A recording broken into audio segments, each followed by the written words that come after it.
Welcome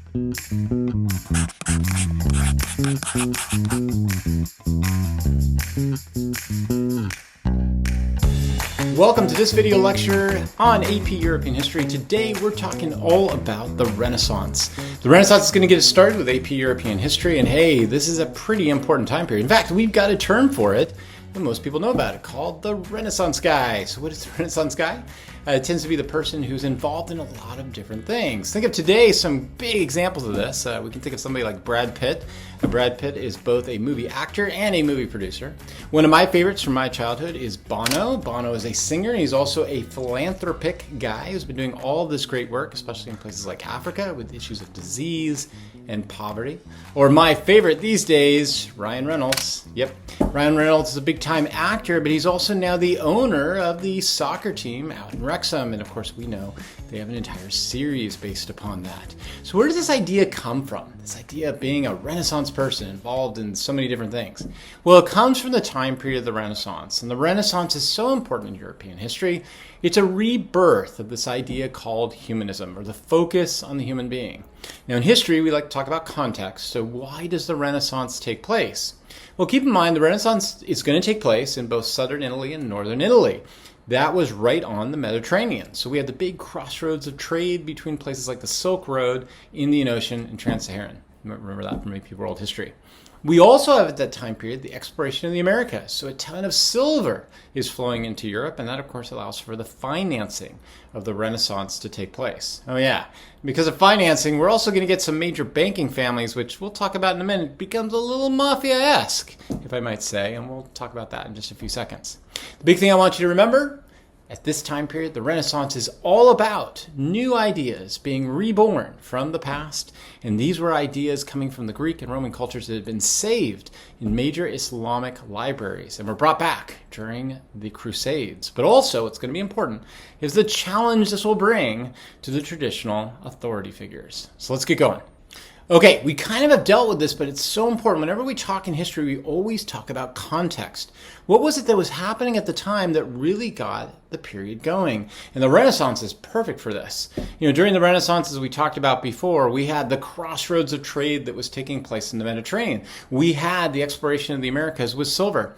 We had the Crusades, where people were bringing back all these great ideas from libraries, the Islamic libraries, where they had kept great ideas from the Greeks and the Romans. And of course, the other big thing we want to remember about is what Johannes Gutenberg had created, the printing press. Okay, let's stop for a minute. He didn't really create it, he kind of borrowed it. And we might remember this coming out from the Chinese dynasties, the Yuan dynasty that was brought over by the Polo family.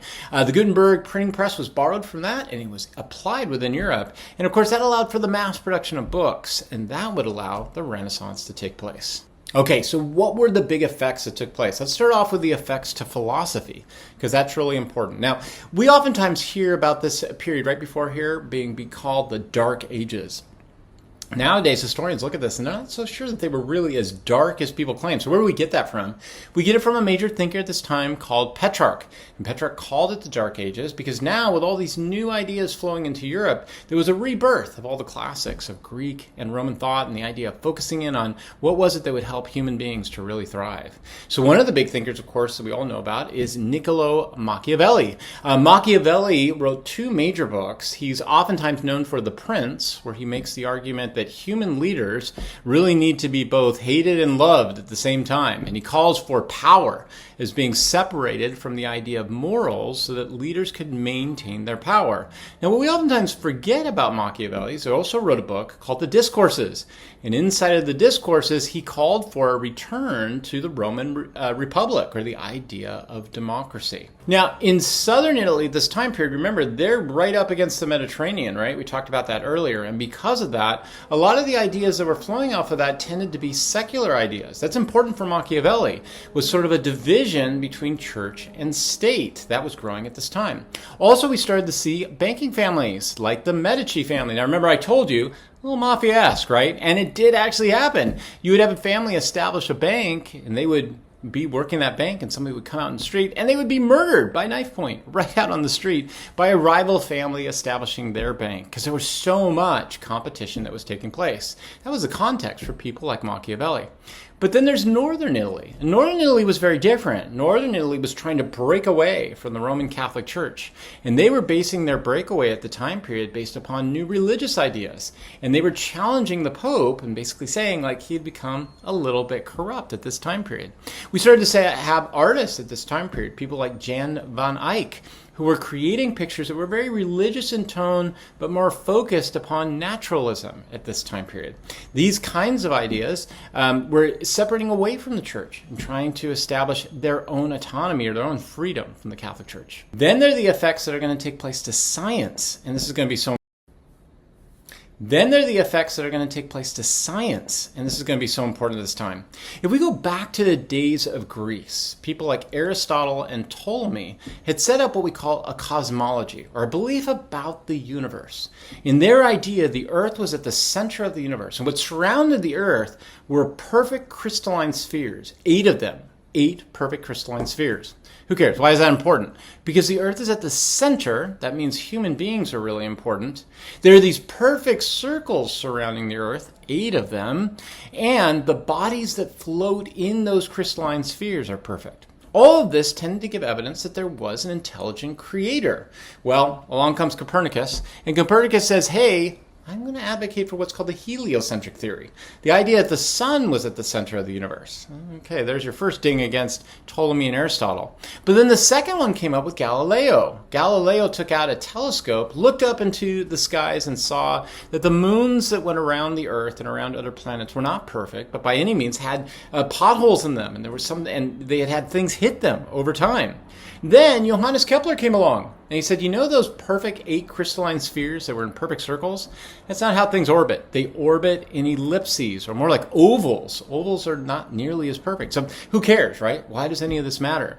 Well, because for experts and authorities of the time, all of this was starting to challenge the idea that there was an intellectual creator that had posited a perfect system that we were living in. I'll give you another example of this, and it deals with medical science. Back in the Greek days, there was this guy named Galen, and Galen had come up with the idea of what we call the fluids theory, that basically every human system was run on 4 major types of fluids. Well, during this time of the Renaissance, a guy came along called William Harvey and said it's a lot more complicated than that. In fact, our system is an interwoven system of arteries and blood in the heart, and it's not really run just on 4 fluids. All this was challenging the basic notions of science, and especially the notions that things were very clearly ordered and organized. Another huge example we're going to see with challenge at this time and afterwards is in artistic expression. That's going to be very important in AP European history because artistry tends to be an expression of who we are and the ideas that we believe in. And so at this time period, we are going to see that challenge take place. Now, I want you to keep in mind, though, why art becomes so important. Remember we talked about silver flowing in? Well, silver allowed for a lot of the richer families at this time period to hire or to patronize artists. And they did that on purpose because they wanted to show off their wealth. They wanted to show off their classes. Well, this allowed for a lot of artists to establish their own independence because they were being funded by major families in order to demonstrate their beliefs. Now, that doesn't mean that they completely separated from the religious ideas of the time, but they started to form their own sort of like autonomy or their own space in which they were going to do this. I'll give you an example. There was the example of Peter Paul Rubens, and you can see that in this painting right here, The Union of Earth and Water, in which his ideas that he are expressing here are really sensual. There's nudity that's being expressed here, and it's going back to not just Christianity, but sort of a merging of Christianity with paganism. Okay, so what are our big takeaways that we get out of this? First thing that we want to remember is the Renaissance was a challenge to traditional authorities in philosophy, in science, and in art. But don't forget the context about why this happened. The context of this happening is the Crusades. The context is the exploration of the Americas and what was happening in the Mediterranean. New wealth was flowing in. The challenge that was taking place was funded and allowed for these new classes to challenge. The last thing I want you to remember that's so important is that idea of challenging traditional authorities. And a big part of the reason why that took place was because Italy was not organized. It was broken up into city-states, kingdoms, and local areas. All these leaders were looking for a way to challenge the traditional authorities of the king, and especially the Catholic Church. And now they started to have that with new ideas and new wealth. Okay, I'll see you in class.